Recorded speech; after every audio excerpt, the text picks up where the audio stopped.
ibu bapak, saudara-saudaraku rahimakumullah yang kami hormati, kami muliakan, para alim, para ulama, tokoh-tokoh masyarakat, Badan Kemakmuran Masjid atau Takmir Masjid Nurul Taubah, Kota Makassar, Provinsi Sulawesi Selatan, dan yang kami cintai, kami banggakan, ma'asyiral muslimin wal muslimah rahimakumullah. Kita bersyukur kehadiran Allah Subhanahu wa taala. Kalau sampai pada malam hari ini kita semua masih dalam kondisi sehat dan bernafas. Amin ya rabbal. Itu tandanya Allah masih berkehendak, Allah masih peduli dan menolong kita dalam segala aktivitas hidup, iman dan takwa kita kepadanya. Apa yang hendak kita lakukan di dunia ini tidak ada lain kecuali yang paling prioritas, yang paling utama adalah untuk beribadah kepada Allah. Wa ma khalaqtul jinna wal insa illa liya'budun. Tidaklah Allah ciptakan manusia dan jin kecuali sujud menyembah kepada Allah. Perjalanan kehidupan umat manusia di dalam mengarungi kehidupan yang begini berat, apalagi di hari-hari ini, terakhir ini, kita umat Islam Indonesia ini sangat bersyukur karena gerbang kemenangan Islam itu sudah nampak di mata kita. Berapa tahun kita tidak bisa melaksanakan sholat tarawih? 2 tahun lebih akibat isu pandemi COVID-19 and Corona. Allah Subhanahu wa taala menolong umatnya, umat Islam Indonesia 1443 Hijriah. Kita diberi momen kesempatan yang baik untuk melaksanakan sholat tarawih berjamaah hingga sampai kepada pelaksanaan momentum Idul Fitri. Sampai kepada Idul Fitri kita difitrahkan oleh Allah dan sampai kepada bulan Syawal. Wa amala sa'imina bil fitri wa khairin nawal. Sampai kita pada bulan Syawal. Ini adalah piala kemenangan, ini adalah hadiah yang sangat besar yang umat Islam rasakan setiap tahunnya. Setiap kita melaksanakan saum Ramadan merupakan sebuah kewajiban wasoimina fi syahri Ramadan. Karena di balik pelaksanaan ibadah Ramadan inilah kemudian kita menjadi fitrah. Kita melaksanakan Idul Fitri. Momentum pada malam ini sebagaimana ketua masjid sudah mengumumkan, konteks pertemuan kita pada malam ini adalah halal bihalal. Artinya ada take and give, memberi dan menerima, saling bermaaf, maafkan. Dalam situasi dan kondisi seperti inilah, tadi saya baru duduk, salah satu pengurus masjid bisik sama saya, Ustaz, kita kehilangan salah seorang pengurus masjid. Dia kembali ke rahmatullah pada tadi pagi. Beliau ingin sekali mendengar saya ceramah. Beliau ingin sekali mendengar uraian halal bihalal yang akan disampaikan oleh kami selaku hamba Allah yang gaib dan tidak berguna ini. Beliau sudah mendahului kita kembali ke rahmatullah. Wa ma kana li nafsin antamuta illa biidnillah kitabamu ajala. Wa mayuri syawabad dunya nu'tihi minha wa mayuri syawabal akhirat nu'tihi minha wa jannasy syakirin. Tidak ada yang bernyawa di dunia ini akan mengalami kematian kecuali dengan izin Allah. Kitab wa muajalah sebagaimana waktu yang sudah ditetapkan. Barang siapa menghendaki pahala dunia, kata Allah, nu'tihi minha, niscaya kami berikan.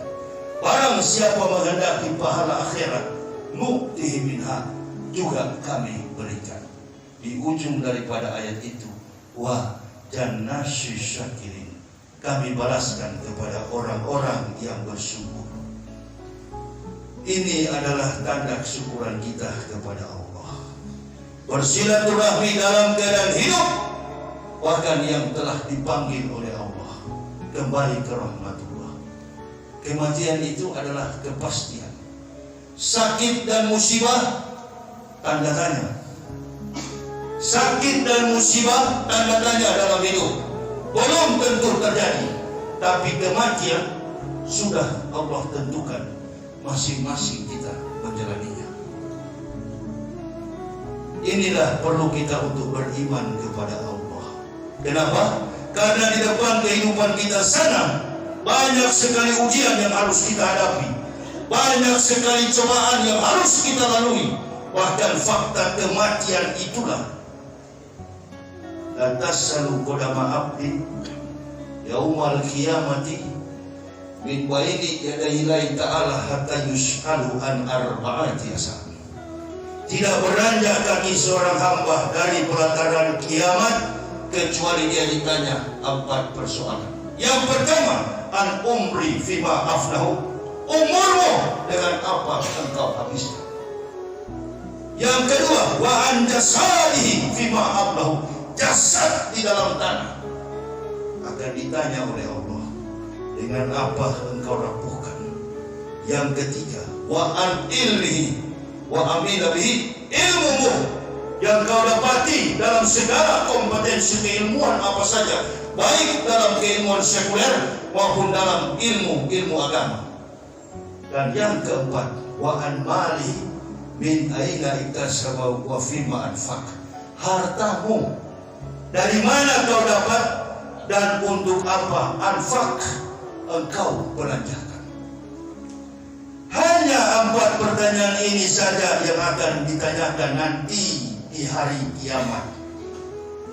Tidak ada yang lain. Tidak ditanya berapa banyak asetmu di dunia, apa jabatanmu, apa pangkatmu, bagaimana keturunanmu, bagaimana kebangsawanmu. Tidak, yang ditanya hanya 4 persoalan itu.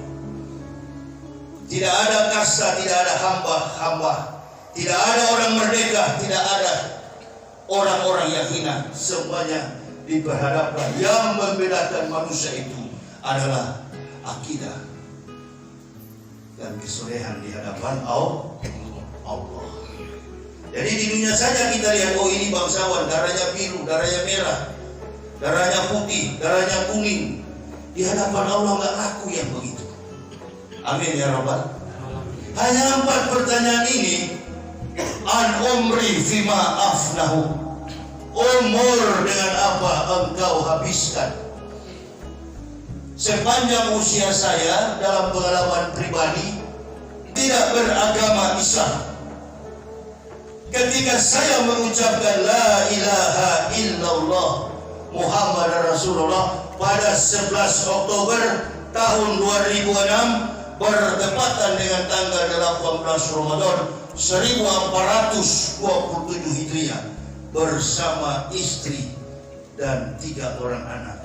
Maka kami bukan lagi kafir, kami fitrah. Kami menjadi manusia yang fitrah. Fitrah artinya Islam. Orang yang sudah disucikan. Qad aflaha man tazakka. Kita disucikan oleh Allah karena iman kepada Allah. Jangan antum berpikir saya suci karena ibadah. Bukan ibu bapak. Manusia itu ibarat baju. Habis pakai baju ini sebentar berkeringat, kena daki, kena noda, habis amblas semua. Kotor. Itu sifat manusia. Manusia itu pelaku dosa. Sindu. manusia itu suka melakukan aib dan kejahatan, maksiat. Jadi tidak ada manusia yang suci. Orang Islam disucikan bukan karena perbuatan ibadahnya. Orang Islam disucikan karena mengucapkan La ilaha illallah Muhammad Rasulullah. Amantu billahi wa bima qala Allah Ta'ala, amantu bi rasuli wa bima qala Rasulillahi sallallahu alaihi wasallam. Antum jadi suci. Dan maka di dalam masjid antum jangan bikin diri paling suci. Nah ini, paham? Karena yang suci itu adalah Allah, Rasulullah sudah dijamin kesuciannya. Kalau kita belum. Kita disucikan karena kita beriman kepada Allah. Qad aflahal man tazakka. Itu hari raya fitri, hari raya kita disucikan. Usai Ramadan kita mendapatkan fitrah.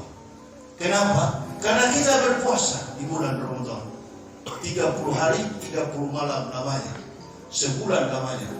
Kita menahan saum Ramadan. Nah, umat Islam inilah yang disucikan oleh Allah. Kami sekeluarga mendapatkan hidayah, mendapatkan petunjuk di bulan Ramadan. 3 manusia yang paling beruntung di bulan Ramadan. Yang pertama, orang-orang yang berpuasa di bulan Ramadan, puasa iminah bisa di Ramadan. Yang kedua, bayi-bayi yang dilahirkan dalam keadaan fitrah. Bayinya orang mukmin maupun bayinya orang-orang kafir. Semua bayi di dunia ini, anak kecil yang baru lahir, itu adalah fitrah. Makanya di dalam Islam tak ada anak haram, semuanya fitrah. Dan yang ketiga, manusia yang paling beruntung di bulan Ramadan adalah mereka yang mendapat hidayah dari Allah. May yahdihillahu fahuwal muhtadin wa may yudlil faulaika humul khasirun. Mereka mendapatkan petunjuk dari Allah. Dan mendapatkan petunjuk tidak sembarang. Ibu bapak, makanya ibu bapak jangan heran melihat banyak orang yang masuk Islam banyak lagi. Ada yang mengaku sebagai orang yang mendapat mu'alaf, mendapat petunjuk. Dia mengaku diri menyematkan dirinya sebagai mu'alaf, kemudian dia kembali kepada kekafiran. Kenapa? Karena tidak mendapat petunjuk, maksakan diri untuk masuk Islam. Tidak mudah mendapatkan hidayah. Artinya apa ibu bapak? Bersyukur kita orang Makassar ini lahir dalam kehidupan yang sudah Islam. Dari nenek moyang kita, dari keturunan keluarga kita lahir dalam keadaan Islam. Beruntung ibu bapak mendapatkan Islam. Kami mendapatkan Islam dengan pandangan kehidupan yang sangat-sangat ketat, kritis, memahami Islam secara intelektual, bukan sembarang. Nah sekarang sebaliknya saya mau tanya, kalau ibu bapak bukan beragama Islam, beragama kafir, bolehkah kira-kira masuk Islam? Tanyakan orang kafir di luar sana, mau nggak dia masuk Islam? Hanya orang-orang yang punya kompetensi, hanya orang-orang cerdas yang memiliki kemampuan di atas rata-rata. Biasanya mereka orang-orang cerdas yang selalu mendapat hidayah. Coba hitung penduduk bumi di dunia ini ada berapa sekarang? Penduduk manusia di dunia ini ada 8 miliar lebih. Umat Islam di tahun 2022 sudah hampir mencapai 3 miliar. Tadinya cuma 1, sekian miliar. Orang di Eropa, orang di Amerika, orang di Afrika, orang di Asia, orang di benua Australia, di seluruh ujung ke ujung dunia, manusia mulai mencari Islam. Ibu bapak bersyukur. Kalau di Indonesia, orang-orang bisawab. Ini sudah Islam, sampai ada istilah baru dalam kita ini, Islam Mofobia. Tadi baru dikasih tahu oleh beliau ini, Ustaz, kita ini besok-besok akan demo soal apa? LGBT, lesbian, gay, bisex, and transgender. transgender, orang yang merubah kelamin. Ini bukan dosa yang baru. LGBT ini bukan dosa yang baru. Ini kalau dalam istilah Quran disebut fahisyah. Bukan dosa yang baru, dosa yang dilakukan makhluk manusia mulai dari zaman Nabi Nuh alaihissalam. Ini sekarang terjadi, LGBT. Sebentar lagi kita dari Syawal ini ibadah sholat Idul Kurban atau sholat Idul Adha. Nah, kalau sholat Idul Adha biasanya kita menyiapkan korban. Kurban dalam bentuk hewan, sapi, kambing, dan lain sebagainya. Ada jamaah pernah tanya sama saya, Ustaz, apa dia mau coba saya atau bagaimana? Dia tanya, Ustaz, kalau nggak ada kambing boleh nggak ayam? Dia mau coba. Dia pikir ini kan dari kafir, pasti nggak tahu ini. Saya bilang, kawan, kalau korbannya pakai ayam, tunggu aja, saya bilang. Ada kok di sebelah mau sabung ayam hari Minggu. Nah, itu memang tempat perjudian besar, ente ikut di situ. Nah, itu paling bagus. Kalau ayam untuk sabung. Kalau untuk korban sapi atau kambing, kita ikat sapi, kita ikat kambing di halaman masjid, awas. Kalau mengikat kambing dan sapi harus hati-hati, apalagi kambing. Kambing betina dengan kambing jantan tak boleh diikat sama-sama. Kambing jantan pasti pingin sama kambing betina. Ini kambing tahu, manusia tidak tahu. Di mana kira-kira perasaan orang-orang LGBT itu? Sampai ada komentar di YouTube, saudara Deddy Corbuzier, ada yang mau mendukung, jangan didukung yang begitu. Ini iblis dengan setan dikasih kawin. Satu LGBT tidak iblis, satu setan. Kita saja kalau tidur dengan kawan laki-laki nggak mau bersentuhan, Pak Haji. Rasa bagaimana kalau saling bersentuhan? Apalagi kalau sudah mengantuk, sudah tidur, sudah tidak sadar, kaki sudah terlempar ke sana kemari. Apalagi kawin.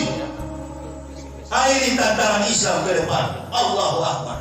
Lalu ditanyakan kepada siapa? Kiai. Tanyakan kepada ulama. Apa jawabannya? Nggak apa-apa katanya. Ini ulama-ulama bajingan semua ini. Kan? Apa kata Nabi Kiai dalam hadisnya? Salasa asnafin minan nasi wahum. Waspadalah kamu dengan 3 makhluk manusia di antara kamu. Ya, asnafin minan nasi, asnafin minan nasi wahum. Ada 3 orang yang bahaya di antara kamu. Yang pertama, al-ulama'ul qafilun. Itu tadi, ulama yang lalai. Yang kedua, wal fuqara'ul mudahidun. Orang miskin yang sombong. Sudah miskin sombong lagi. Usah, di Makassar banyak itu. Betul atau betul? Yang ketiga, wal mutasawwifunal jahilun. Orang sufi karena bodoh. Sufi tapi bodoh. Ini dia. Datang beribadah menganggap diri paling suci di antara saudaranya, dia paling suci. Itu, nggak boleh bersentuhan, saya paling bersih. Ingat nilai. Ya, nggak apa-apa kawan. Kita kumpul begini, ada NU, ada Muhammadiyah, ada Naksabandiyah, ada Al-Wasliyah, ada yang rambut gondrong dari mana ini? Jadi foto. Yang kalau puasa dengan hari raya duluan dia. Sekarang apa tulisan? An-Nasir, An-Nosor. Nggak jadi masalah. FPI, Banser, Ansor, Banser. Sama kawan. Semua kita adalah Islam. Ini momentum paling baik kita bersatu. Itu. Saya kemarin berceramah, berdakwah. Masya Allah, dalam kondisi seperti ini, setiap malam saya sudah menyampaikan halal bihalal. Tujuannya apa? Mempererat ukhuwah Islamiyah, memperkokoh akidah tauhid. Itu saja. Ukuran orang masuk surga itu ukuran pribadi. Tidak ada yang paling tahu surganya di lantai berapa. Ya, dia sebagai pejabat surganya di mana. Tapi sekarang ini, Masya Allah, jangankan istilah surga, sampai naik haji ditentukan umurnya. 65 tahun nggak boleh katanya naik haji. Berapa banyak, berapa juta, berapa ribu orang yang kecewa di Indonesia ini. 65 sampai 70, bahkan ada mungkin yang sudah 80 tahun mendaftar, nggak boleh naik haji. Jadi Islam di akhir-akhir terakhir ini memang sudah dilogikakan. Ini dia. Orang-orang tua kita tidak boleh naik haji karena usianya 65 tahun, nangis di TV. Allahu Akbar. Walan tardo antal yahud wala nasoro hatta tatabi'a milata. Ini golongan dua ini nggak pernah berhenti. Mulai dari rentetan perang salib sampai kemari selalu terjadi pergolakan. Dan umat Islam selalu menjadi sasaran. Jadi yang 65 tahun out dulu, keluar dulu. Ya, bukan main sudah store kepada Departemen Agama, Kementerian Agama, nggak jadi berangkat. Bagaimana kira-kira kecewanya itu? Orang mau melihat Ka'bah, orang mau beribadah ke Baitullah, tidak jadi. Betapa sakit hati masyarakat ini. Sudah sakit hati karena corona, ditambah lagi tidak jadi berangkat haji. Cocok sudah penderitaan kalau begini. Jadi bagaimana kesanggupan kita ke depan? Bagaimana kira-kira tanggapan kita ke depan? Ini dunia yang semakin tua. Dunia semakin menunjukkan ketidakpastian. Syariat Islam dipermainkan setiap saat. Ini yang terjadi.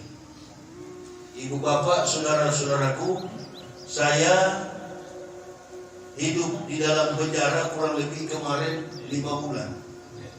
Saya baru bebas dari pesantren Rutan Mabes Polri. Saya sebenarnya bukan masuk penjara, di pesantren. Di dalam penjara itu saya lihat ada seorang pejabat kesehatan dari Kuningan, orang Sunda. Dia bilang sama saya, Ustaz, saya ini bertugas di penjara sebagai muazin subuh. Oh begitu, namanya imam. Saya panggil Pak Imam, tapi gak bisa imam. Nah, ini dia. Kepala rutan juga, Rutan Mabes Polri, namanya Imam, Pak Imam. Tapi beliau mengaku saya gak bisa imam. Nah saya tanya kepada beliau, Bapak orang apa? Saya orang Sunda, Ustaz. Kalau orang Sunda identik dengan Islam. Tapi apa kata beliau? Sebelum saya masuk penjara, kalau saya mau saya sholat, kalau saya nggak mau saya tidur. Ini dia. Dan saya tidak bisa melantunkan azan pada subuh hari. Kenapa? Karena saya tidak terbiasa. Di dalam penjara barulah dia biasakan diri dan dia menjadi imam rutin sholat subuh. Orang yang tidak biasa ibadah, orang yang lalai di dalam beribadah, di dalam penjara, ketergantungan satu-satunya hanya kepada Allah. Di sini kesyukuran kita. Bahkan mohon maaf, orang yang tidak beragama Islam sekalipun, ada satu kasus judi online orang Cina yang tidak bisa berbahasa Indonesia, yang tidak bisa berbahasa Inggris, hanya bisa bahasa Chinese, Mandarin. Datang teman saya, Assalamualaikum Ustaz. Waalaikumsalam. Kenapa? Itu di saf belakang itu ada orang Cina yang judi online. Kenapa dia? Sudah 3 minggu dia Ustaz ikut-ikut, setiap kali orang sholat dia gabung paling belakang.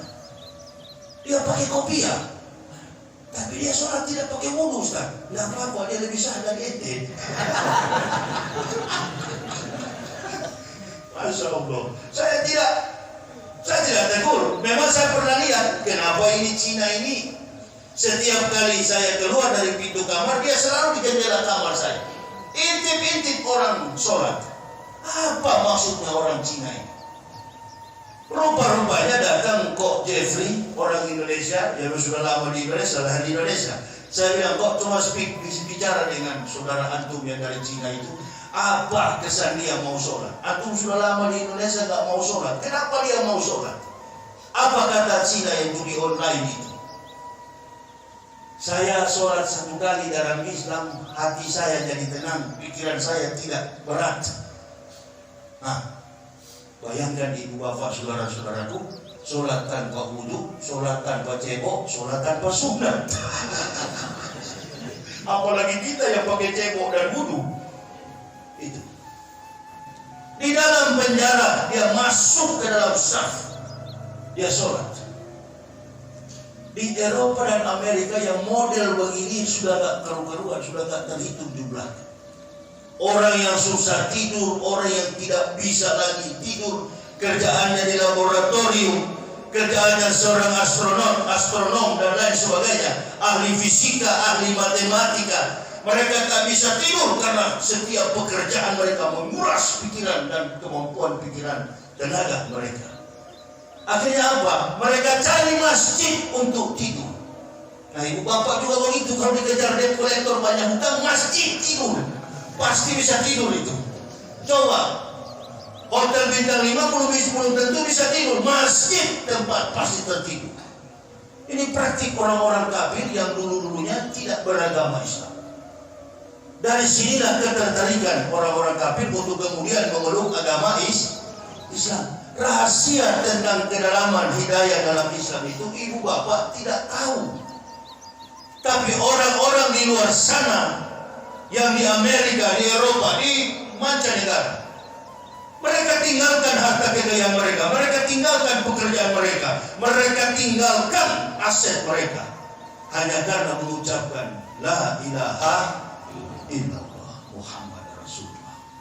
Nah, ini kita di Indonesia malah sudah jadi orang Islam, belajar di pesantren, kemudian murtad, lari ke Amerika, ya kan? Baru bilang setelah sampai di Amerika, 300 ayat di Al-Quran harus dihapus. Nitai Pudin punya bendera. Nitai yang lari. Orang-orang yang pengecut lari ke Amerika, berkomentar di Amerika, jadi buronan. Begitu. Saya masuk penjara menyampaikan dakwah gak pernah lari. Saya masuk penjara kemarin karena mulut saya mengucapkan, waktu saya bela UAS saya katakan Roh Kudus itu Roh Kudis. Nah itu saya masuk penjara gara-gara Roh Kudis. Kitab Kristen Matius, Markus, Lukas, Yohanes saya robah. Matius, Markus, Stefanus, Spiritus, Capticus. Itu saya masuk penjara. Ya, sekaliber bagaimanapun, sehebat bagaimanapun pendakwah, kalau melampaui etika berkehidupan, bermasyarakat, berbangsa, bernegara, ya tidak bagus pendakwah begitu. Saya minta maaf. Fa'inama yakullahu kun faya. Jadi maka jadilah. Asal kita betul-betul bersandar kepada Allah. Jadi kalau bapak ibu punya masalah, akui terus, jangan pernah menyangkal. Insya Allah 20 tahun itu kena. Hakim tahu mana yang betul, mana yang salah. Hakim tahu. Kami di penjara bukan karena kriminal. Kami di penjara bukan karena maksiat. Kami masuk penjara bukan koruptor, bukan perampok merugikan negara. Kami di penjara karena kezaliman, karena menegakkan kebenaran. Nanti tunggu Allah yang bela. Gak usah bergantung kepada makhluk. Insya Allah ditolong oleh Allah. Keluar penjara, saya tak bisa ngomong. 4 hari lamanya tak bisa berbicara. Tak bisa bicara saya. 7 hari kemudian diundang Deddy Corbuzier untuk podcast. Tapi suara saya sudah hilang. Saya sampai menangis, ya Allah. Apa terus-terus saya akan bisu seperti ini? Sakit. Alamat rumah saya di kota wisata Cibubur tidak tahu. Udah lupa. Itu dia. Saya cuma minta kepada Allah. Dalam keadaan menangis sampai istri saya bilang, ngomong apa itu Pak? Coba ngomong yang jelas. Saya memang nggak tahu. Entah makan apa, minum apa, saya sudah nggak tahu. Itu dia, karena doa dari jamaah. Kawan-kawan saya ada berapa orang yang sudah kembali ke rahmatullah. Bahkan yang terakhir, Ustadz almarhum Maher Atualibi, satu kamar dengan saya, kamar nomor 10, Rutan Mabes Polri. Dan ibu bapak mesti tahu, Rutan Mabes Polri itu tidak ada masjid.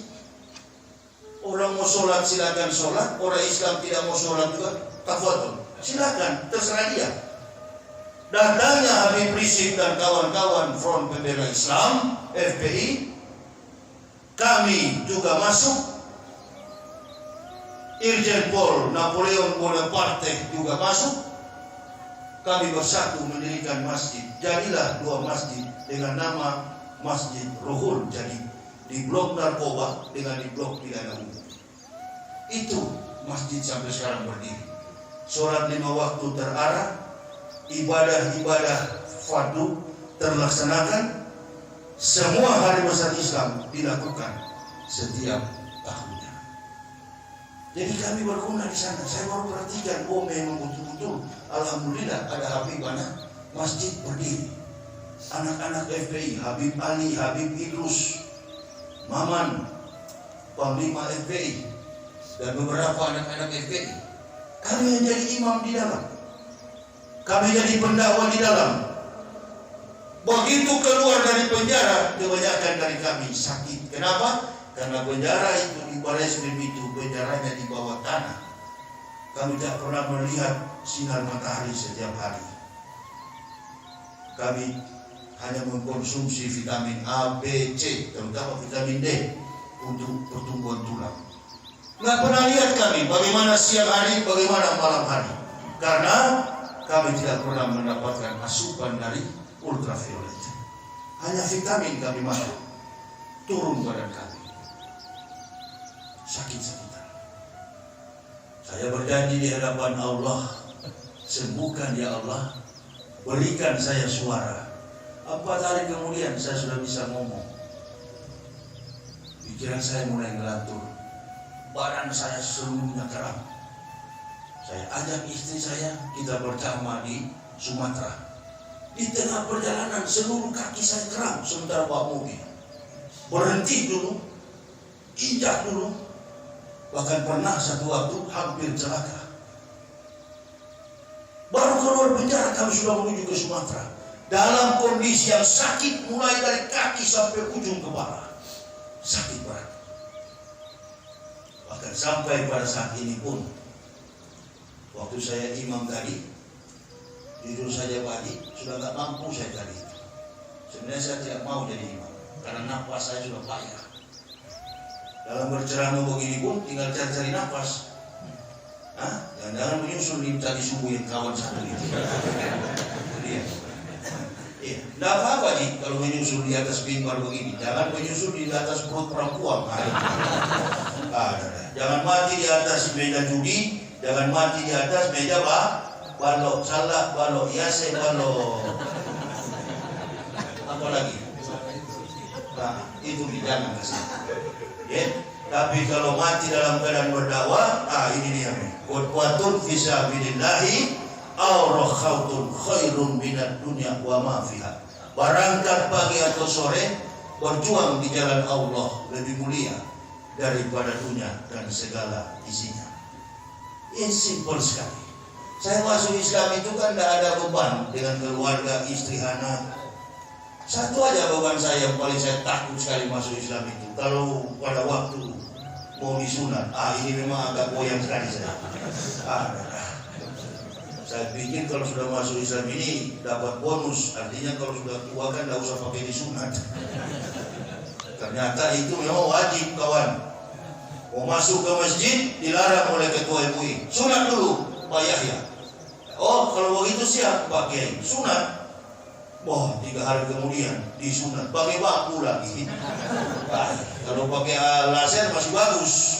Ini pakai bambu dipotong. 2 minggu memang tinggal pegang-pegang begini. Allahu Akbar. Dan masuk Islam lagi. Itu tuh pendeta paling takut mau masuk Islam. Satu persoalan itu. Sebenarnya dia sudah tahu dia kafir. Dia sudah tahu, salah dia tahu. Pendeta mana yang tidak tahu Islam itu benar, Nabi Muhammad itu benar? Pendeta mana? Pendeta mana? Pendeta yang punya kemampuan intelijensinya di atas, magister, doktoral, dan profesor, tahu. Kita juga umat Islam mayoritas di Makassar ini, Ustadz Yahya yang ceramah, dia takut gantung di kota. Gantung spanduk saya. Orang kafir saja gantung di situ. Pendeta kebaktian kebangunan rame-rame. Kita juga begitu. Nah, seperti spanduk yang di depan sana itu, Masjid Nurul Taubah. Itu di depan, ditampang besar-besar di situ. Ini yang lain cuma kecil di dalam masjid lagi. Ada takut Pak Haji. Ya, kita mayoritas di Makassar ini taruh di situ, tunjukkan kita melaksanakan tabligh akbar. Ini daerah Muslim, kita saling memperkuat saudara Muslim. Cuma persoalannya banyak kelompok munafik di dalam Islam. Ini yang memperkuat basis kafir. Kenapa? Orang kafir itu kan minoritas. Tapi terkesan dia kuat karena ada yang mendorong. Siapa mereka? Golongan munafik. Ya ayyuhalladzina amanu jahidil kuffara wal munafiqin waqlus alaihim wa ma'wahum jahannam wa bi'sal masir.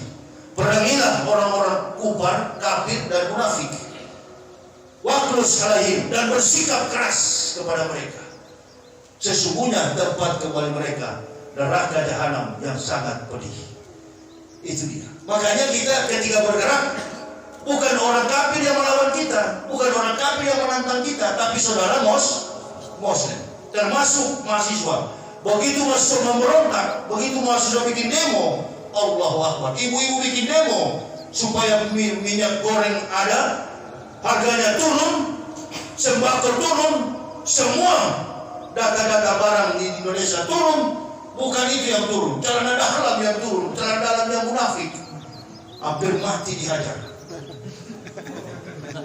Iya kan, saya dapat fotonya itu, dipukul sampai tinggal celana dalam. Nah, itulah hukuman Allah. Maka kita perlu beriman kepada Allah. Celaka, musibah, ma'asabah min musibatin illa bi'idnillah wa ma yu'billahi yahdi qalbu. Jadi dari dalam hati kita ini Allah telah menitipkan iman. Musibah yang kita hadapi, lari kemanapun, kalau sudah waktunya Allah pasti kena. Di lubang semut sekalipun diangkat oleh Allah. Sini kamu, saya pindahkan kamu ke tengah-tengah singa. Dipukul. Kepala berdarah, muka hancur, tinggal celana dalam. Ya, ini pukulan bagi kita. Bukan orang-orang itu yang pukul. Ini semua hukuman Allah. Musibah yang terjadi. Hati-hati Ibu Bapak. Maka kita perlu beriman kepada Allah. Tadi ada nggak waktu yang meninggal tadi itu bilang bahwa saya akan mati? Tidak ada yang lebih pasti. Kematian itu adalah rahasia. Nggak pernah ada yang tahu. Itu adalah rahasia dari Allah. Ya. Kalau di Kristen mati begitu, tunggu dulu Pak. Tunggu dulu opanya, tunggu dulu neneknya, omahnya datang. Tunggu dulu ponakannya. Di Islam tidak bisa. Meninggal pagi dikuburkan juga pagi. Saya tanya tadi sudah dikubur. Alhamdulillah sudah. Tadi pagi langsung dikuburkan. Sore sudah dikuburkan. Jadi kita kehilangan saudara kita. Kita doakan supaya amal ibadah beliau diterima di sisi Allah Subhanahu wa taala, dan kita yang ditinggalkan ini mudah-mudahan menjadi istiqomah, semakin sadar. Karena orang yang hidup itu melihat orang yang sudah wafat dipanggil oleh Allah, al-mu'minuna la ya'mutuna wal yunqalun. Orang mukmin tak pernah mati, tapi mereka pulang kampung. Al-mu'minuna la ya'mutuna wal yunqalun. Jadi jangan bilang mati. Tidak. Mereka wafat. Yang mati itu kambing, sapi, Matius, Markus, Stefanus, Tetanus, itu mati kawan. Ya. Tapi yang namanya orang Islam bukan mati, wafat, kembali ke rahmatullah. Karena mereka tidak mati, pulang kampung, kembali ke negeri asal. Beliau tahu situasi dan kondisi seperti begini. Kita dalam menyampaikan risalah dakwah, beliau tahu malam ini. Dengan kerinduan beliau ingin mendengar Ustaz Yahya ceramah. Ya, saya akan kembali juga, akan menyusul beliau. Ibu bapak juga begitu, tapi biasanya kalau ada orang meninggal begitu, orang wafat begitu, di depan pintu itu pasti menyusul duluan. Pas pintu masuk sebelah kiri, ya nih, karena begitu pengalamannya, belum pasti. Gitu. Nah, saya cerita dia juga ngomong di belakang kan begitu. Nah, biasanya begitu, lagi Ustaz ceramah dia juga bicara, nah ini dia. Biasa menyusul itu Ji. Nah, memang harus pengalamannya begitu. Nah, begitu sudah dikubur baru ditanya oleh Munkar dan Nakir. Kalau jamaah bangunnya pakai tangan, pakai kaki. Syarif bangun pakai kaki. Nah, itu Munkar dan Nakir. Syarif bangun pakai kaki, agak kasar sedikit. Tapi kalau kepada Ustaz pakai tangan, Ustaz bangun Ustaz. Bagaimana Ustaz kalau kepada orang kafir? Kalau kepada kafir enggak begitu, langsung ijab. Kafir bangun. Kalau kepada munafik Ustaz, kalau kepada munafik suruh duduk di depan baru ditendang kepalanya. Lepas sambung lagi, lepas sambung lagi. Nah itu. Baru ditanya kepada yang meninggal itu, NU atau Muhammadiyah? Kalau dia jawab NU, malaikat akan bilang nanti ada Alfamart belok kiri ambil kanan. Cari saja di Al-Quran, kalau ada surga NU, ada surga Muhammadiyah. Tidak ada merek-merek organisasi Islam di sana. Yang ada di sana, salamun alaikum bima sabartum. Keselamatan bagi kalian, wahai orang-orang yang sabar. Jadi orang Islam itu sudah dijanjikan surganya. Semua umat Islam, mau alim, mau kiai, mau ustaz, guru, bahkan bajingan preman di luar sana, asalkan agamanya Islam, masih beriman kepada Allah, insya Allah kata Nabi, barang siapa mengucapkan ana la ilaha illallah Muhammad Rasulullah, haramullahu naruh alaihi, haram bagi mereka itu neraka jahanam. Dan jangan coba-coba saling kita mendiskreditkan kepada sesama muslim. Orang mukmin yang bajingan di luar sana, preman-premannya tidak sholat sekalipun, jangan sekali-kali kita mengatakan masuk neraka, kafir atau tidak beriman, imannya lemah. Jangan coba-coba. Dalamnya laut bisa kita ukur, tapi dalamnya hati seseorang, iman seseorang tak dapat kita ukur. Saya pernah di Pulau Batam, di salah satu mall, datang seseorang, celananya jeans, dia peluk semacam tas, celananya jeans robek, perempuan. Dia tanya sama saya, Pak, ini waktu zuhur. Ya, kenapa deh? Di mana musola? Loh, saya lihat penampilannya ini, rambutnya merah, sebelahnya coklat, pokoknya seperti cat rambutnya. Saya tanya, mau apa deh? Mau tanya Pak, di mana musola? Saya bilang musola di lantai bawah, tidak jauh dari sini. Mari saya antar. Kebetulan saya dengan istri juga mau sholat zuhur. Ternyata dia ambil wudhu, rambutnya penuh cat, celananya robek, tas yang digendong di depan itu, yang dipeluk di depan, ternyata mukena. Begitu dia pakai mukena, habis tertutup yang warna-warni tadi. Dalamnya laut bisa kita ukur, dalamnya iman seseorang tak bisa kita ukur. Inilah rahasia dalam Islam.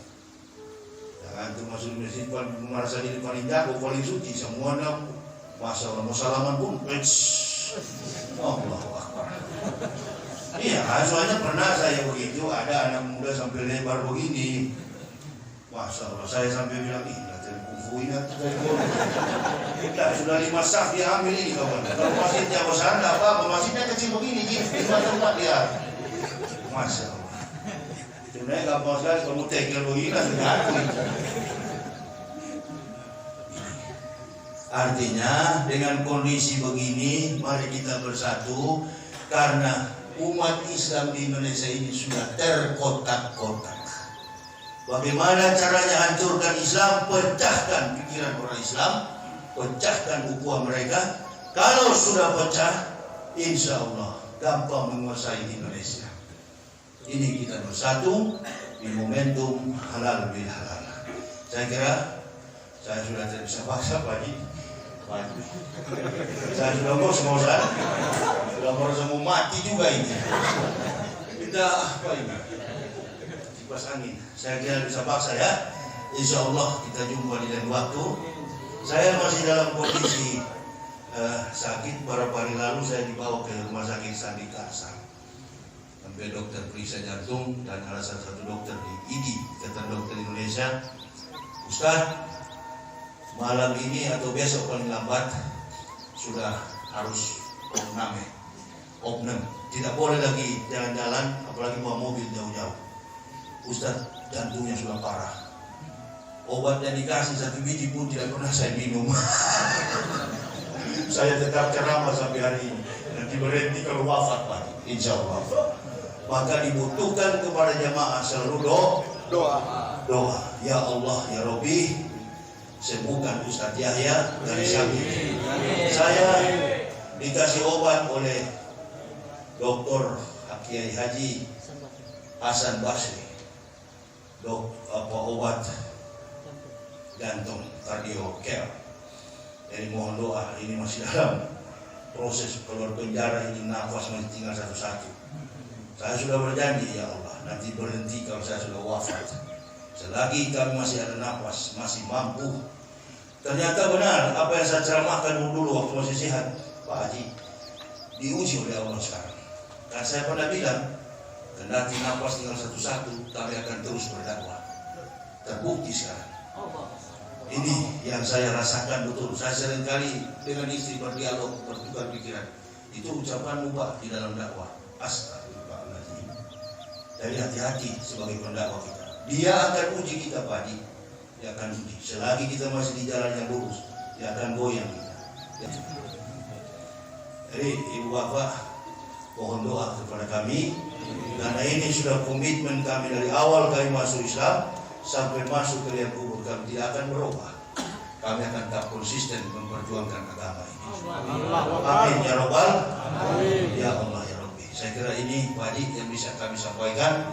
Mudah-mudahan momentum halal bihalal ini dapat mendorong kita semua untuk selalu bersatu, memperkokoh ukhuwah Islamiyah, dan terutama menjaga ajaran tauhid kita supaya kita tetap bersatu. Mau kunut, kita ikut kunut. Yang tidak kunut juga lebih cepat, lebih bagus. Gak jadi masalah. Yang penting kita sama-sama muslim. Saya hanya menginginkan Islam ini tegak di masa yang akan datang. Sebelum kami kembali ke rahmatullah, saya senang sekali kalau melihat Islam ini bersatu. Jangan sampai nanti ke depan anak cucu kita menderita. Hati-hati. Bukan cuma Syiah, bukan cuma Nasrani, bukan cuma Yahudi yang kuat di Indonesia. Ada satu yang lebih kuat, membabi buka, namanya PKI, komunis kuat sekali di Indonesia. Jadi mesti berhati-hati. Ya, 2024 doakan ada pemimpin terbaik bagi Indonesia. Amin. Insya Allah pemimpin ke depan ini, saya yakin pemimpin yang bisa membawa kiprah Indonesia lebih baik daripada 7 presiden yang pernah ada. Amin ya Rabbal. Amin ya Rabbal alamin. Kita doakan bersama agar Allah Subhanahu wa taala mendengarkan munajat kita. Dihadirkan pemimpin terbaik, ulama-ulama yang istiqomah. Barakallah. Terima kasih. Saya tidak bisa panjang lebarkan pembicaraan ini. Mohon maaf atas segala kekurangan kami. Usikum wa nafsi bitaqwallah. La ilaha illa huwa 'alallahi falyatawakkalul mu'minun. Wassalamualaikum warahmatullahi wabarakatuh.